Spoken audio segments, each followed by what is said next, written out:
সাহস আছে বলে আমরা এই চাকরিগুলো দিয়ে যাচ্ছি। গত 19 এপ্রিল এই টিপিএসসির মাধ্যমে 11 জনকে আমরা স্মল সেভিংস ইন্সপেক্টর পদে আমরা চাকরি দিয়েছি, তার অফার দিয়েছি আমরা। 26 এপ্রিল সমাজ কল্যাণ ও সমাজ শিক্ষা দপ্তর, পূর্ত দপ্তর এবং ত্রিপুরা স্টেট কোঅপারেটিভ ব্যাংকে মোট 479 জনকে আমরা অফার বিতরণ করেছি। 30 এপ্রিল 2025-এ 228 জন শিক্ষক পদে এবং 13 মে রাজ্য পুলিশের 975 যে কনস্টেবল তাদেরকে এবং আজ খাদ্য দপ্তরে 15 জনকে এই নিয়োগপত্র প্রদান করা হয়েছে।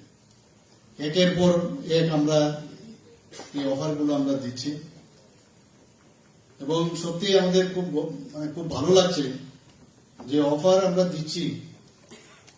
তার মধ্যে কেউ এখানে বলতে পারবেন না যে কাউকে ধরে, কোনো নেতাকে ধরে বা কাউকে কোন ইনফ্লুয়েন্সিয়াল ব্যক্তিকে ধরে ওরা চাকরিটা পেয়েছে। নিজেদের কঠোর পরিশ্রমের কারণে এটা সম্ভব হয়েছে এবং তাদের যে মেরিট, সেই মেরিটের কারণে আজকে কিন্তু সেই জায়গায় এসেছে।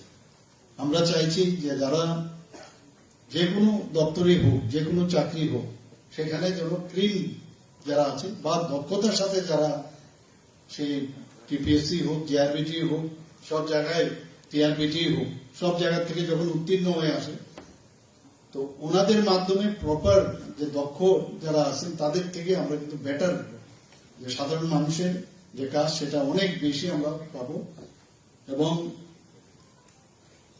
এতে করে আমাদের কোয়ালিটিভ যে বিষয় আছে সেটা কিন্তু আমরা দেব।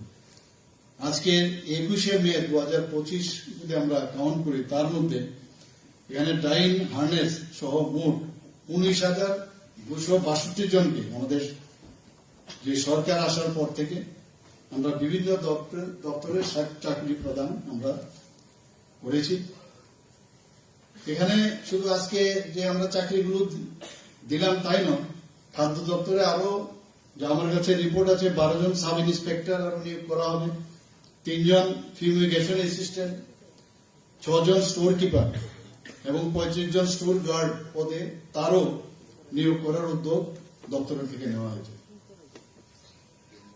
এবং শুধু এই দপ্তরে না, অন্যান্য দপ্তরেও আমরা আস্তে আস্তে করে চাইছি যতগুলো শূন্য পদ আছে এবং নতুন নতুন আবার আমরা মানে সেই ক্রিয়েশনও করছি অনেক চাকরির জন্য এবং তাতে করে আগামী দিন যে চাকরি নিয়ে যে হইচই চলছে যে চাকরি হয় না, তো সেইগুলো কিন্তু আস্তে আস্তে আমরা সেই গ্যাপগুলো আমরা পূরণ করছি।